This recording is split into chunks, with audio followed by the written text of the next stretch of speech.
Okay, welcome everyone to your favorite show on the YouTube space, the Stationery Fetishist. Now, first of all, I just want to apologize for the traffic noise outside.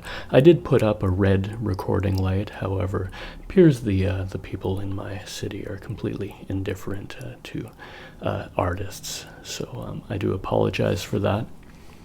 Now, getting into the video today, the subject matter at hand, as it were. I've recently visited my childhood home, and I brought back a box of my old things from when I was a child. Now, inside I was very pleased to find my old collection of pencils, at least a portion of my old collection that is still extant. Now, I've been able to get that together, kind of curate it, and today I'm going to share it with you. So, without any further ado, let's start with the first pencil. Now, if you can see, this is a Donald Duck pencil. Now, I don't collect novelty pencils anymore.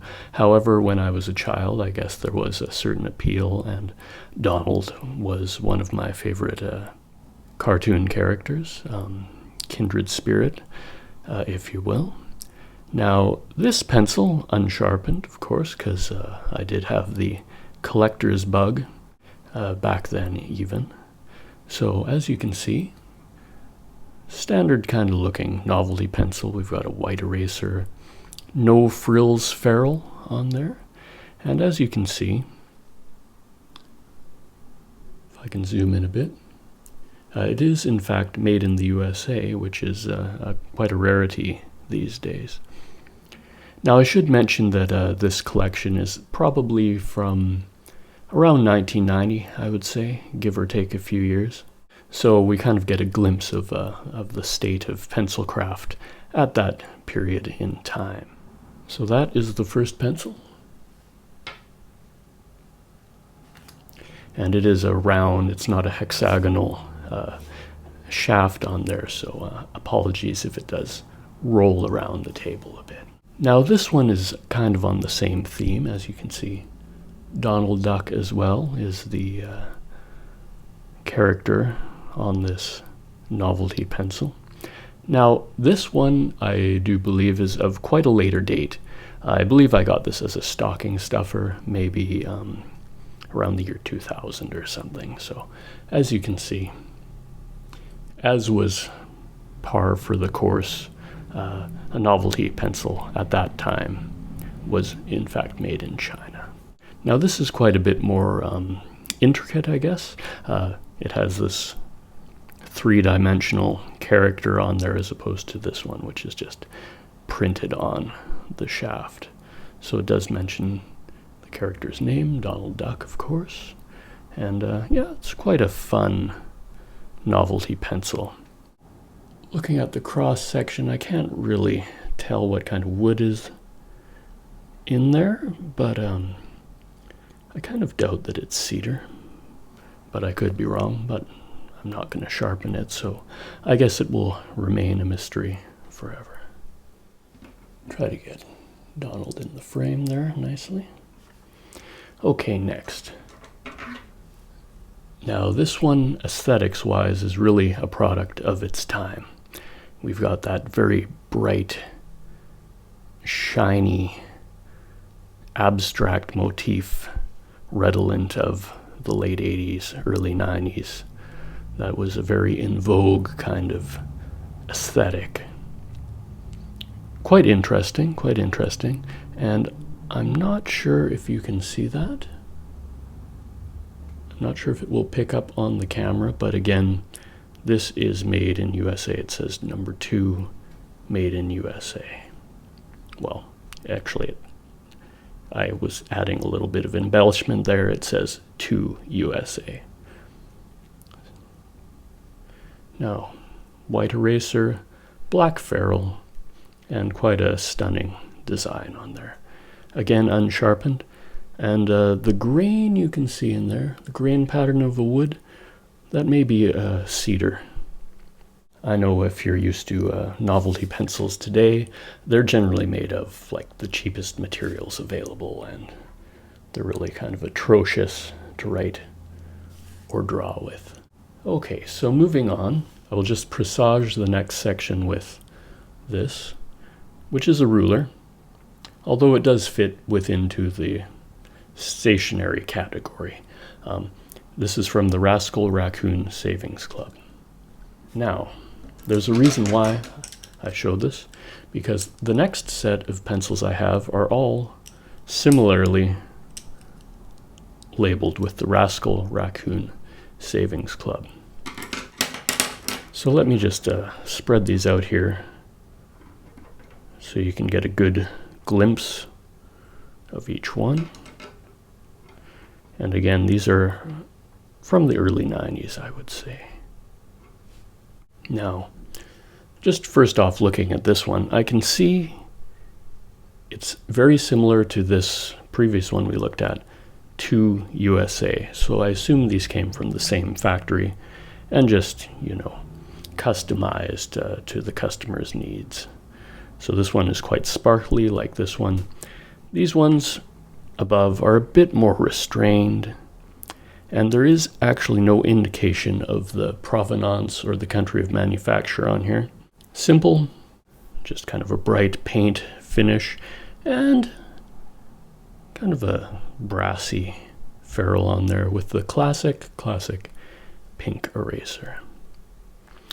Now, the Rascal Raccoon Savings Club, if you are not familiar, this was kind of something, I guess, to appeal to young kids, to encourage them to save.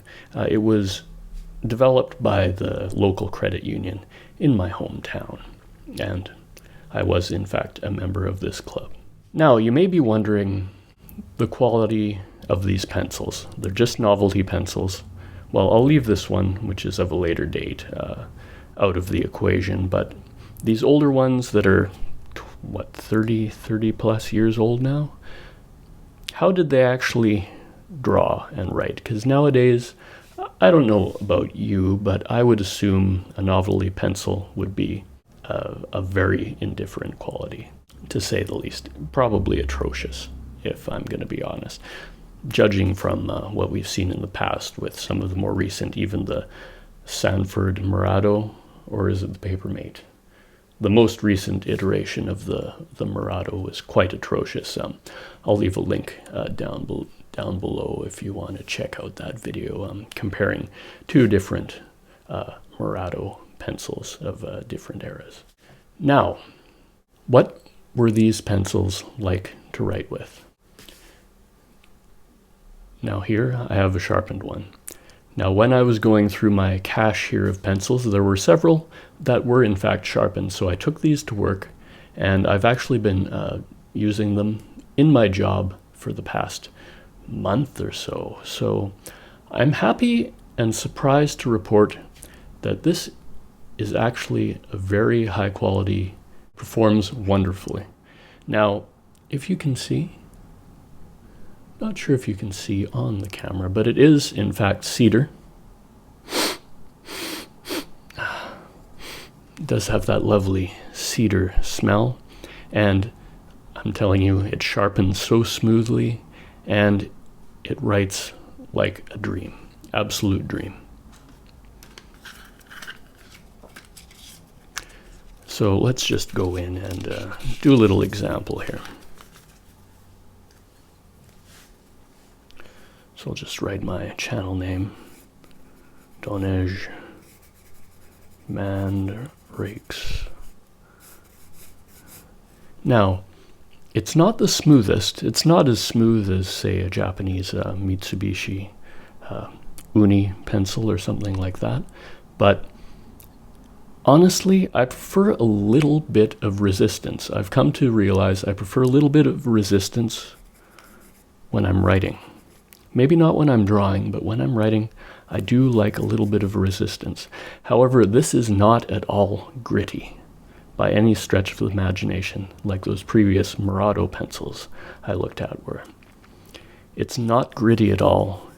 There's a bit of resistance, but it's beautiful. It's absolutely lovely to write with. So I was very, very extremely happy and surprised when I took this pencil that was 30 plus years old and just writes like a dream. Another interesting thing to note is, even though this is from 1990, the erasers have not perished. They still work perfectly effectively. Classic pink eraser. Just blow that off there. So I was very happy to find the collection, even though it's not quite to my the standard of my normal pencil collection, which is the more serious, restrained side of things. This is more playful, and if you know me, I'm not very playful in nature, at least at this point in my life. However, functionally, these work as well as a good proportion of the more highbrow pencils that I have in my collection.